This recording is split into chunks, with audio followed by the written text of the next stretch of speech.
The City of Industry has been a main hub for manufacturing in the San Gabriel Valley for decades, but it's been a challenge to get companies to come here, set up shop, and to also hire and retain workers.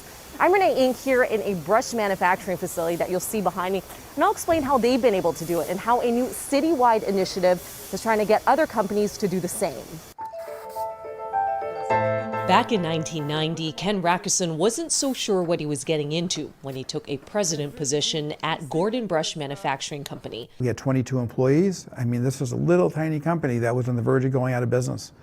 And every year for the next 6 years, I was able to double the company's profits. Over 3 decades later, there are now 200 employees in a massive City of Industry facility where they make over 17,000 types of brushes for a wide range of industries, including medical, aerospace, janitorial, and military. This brush is actually the one that is used for the Abrams tank.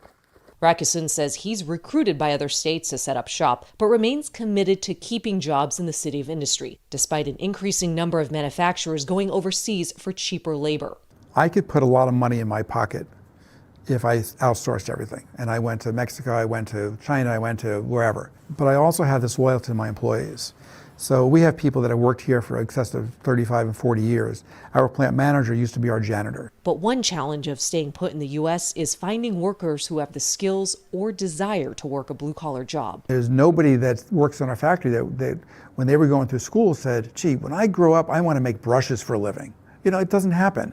It's one issue Joanna McClaskey, executive director of the Industry Business Council, is looking at in the recently launched Made in City of Industry initiative. The goal is to keep existing manufacturers, which provide 17,000 local jobs, and attract new ones to the city. As far as employment goes, they're the biggest bang for the buck.